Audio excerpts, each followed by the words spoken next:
All right, guys, good evening to your last PowerPoint before spring break. Tonight we are going to be talking about the fall of the Soviet Union and the end of the Cold War. Our learning target for today, I can explain why the Cold War ended and the role the U.S. played in helping out new countries. So, we talked about it at the very end of class today. Ronald Reagan is elected as president in the 1980 election, and Reagan hates the idea of détente.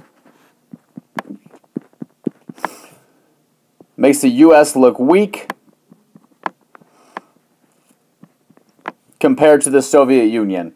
So, as a result, we are going to abandon the idea of détente. And, as a result, Reagan is going to come up with something known as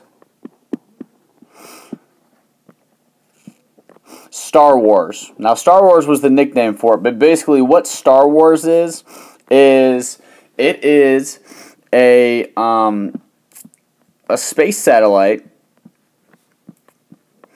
that contains lasers.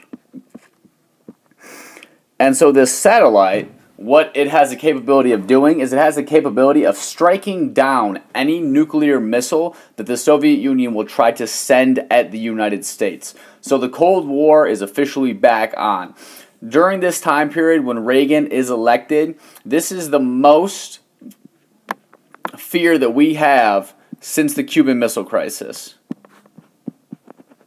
in regards to an actual Cold War, or I'm sorry, in regards to an actual nuclear war. Now, luckily, it never happens, but Star Wars is his big stance, and that's kind of his way of saying, hey, we ain't backing down, we ain't getting fooled, we're going to be ready for you.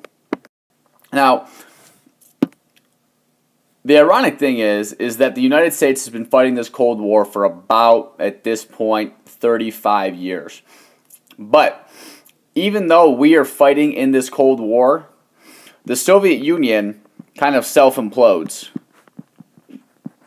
And the reason that it implodes is because of money. Because the Soviet Union is trying to keep up with the United States. They're trying to build nuclear weapons, trying to do all of this stuff to make sure that they are even with the U.S. And what's going to happen is they're going to run out of money for its people, because they're putting all of it towards building up of nuclear weaponry. So, as a result, we're going to see a new leader emerge, and this leader is a guy by the name of Mikhail Gorbachev. Now, Gorbachev is the leader that ends the Cold War. Now, it's not his mission to, but what he realizes is that the Soviet Union is going to collapse in its current state. So what we have to do, what the Soviet Union has to do, is it has to change its economic and social policy.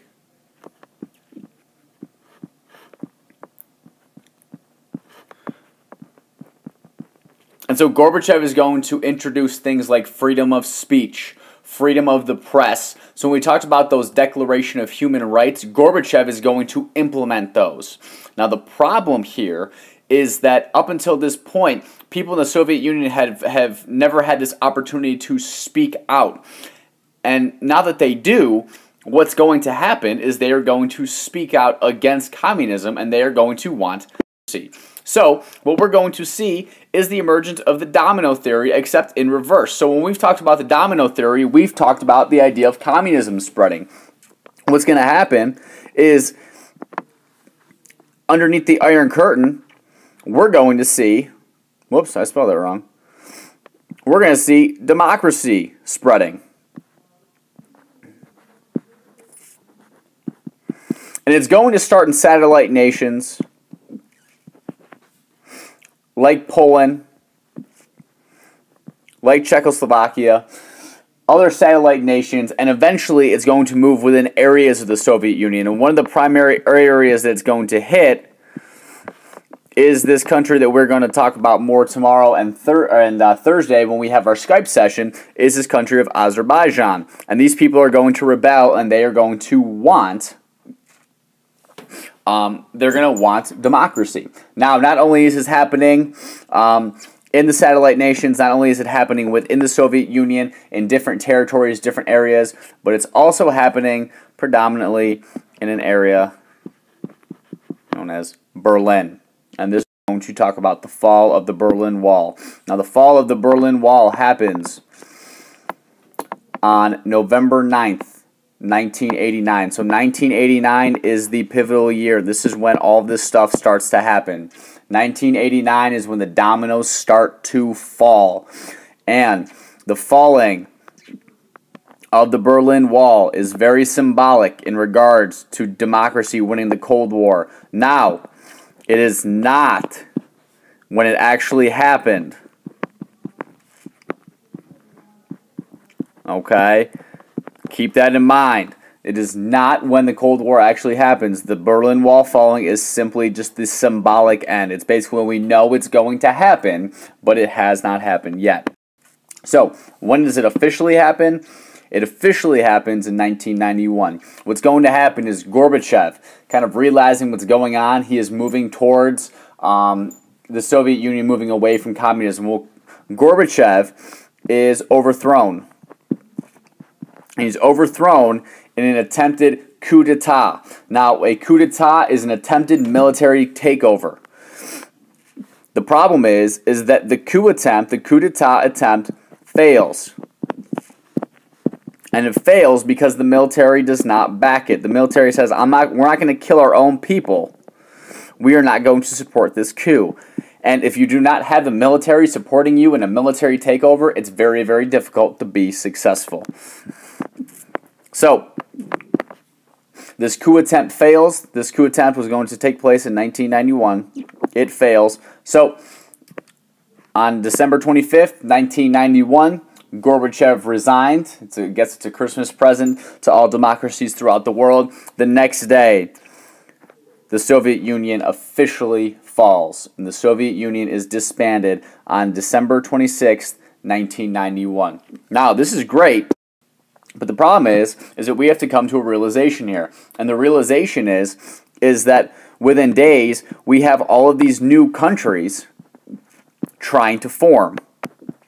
And they're all trying to form democracies, capitalistic societies. But you can't just really, poof, create a new country out of nowhere. It takes a lot of work, it takes a lot of time, it takes a lot of effort. So what we're going to try to do is we're going to try to throw money at the solution. The United States ends up sending $2.5 billion to former Soviet countries in an attempt to try to stimulate their economies. The problem is that this does not work. From 1991 to about 1996, these former Soviet countries will go through a depression that is worse than the actual Great Depression that we suffer. All right, so what do these mean? This means FSU is the former Soviet Union. The former Soviet Union Great Depression is much greater than the U.S. Great Depression. A lot of these countries are still considered third world countries that are having difficulties modernizing. They are doing better, but the bottom line is that a lot of these countries are still suffering, despite the fact that they have gained their independence now for over 30 years.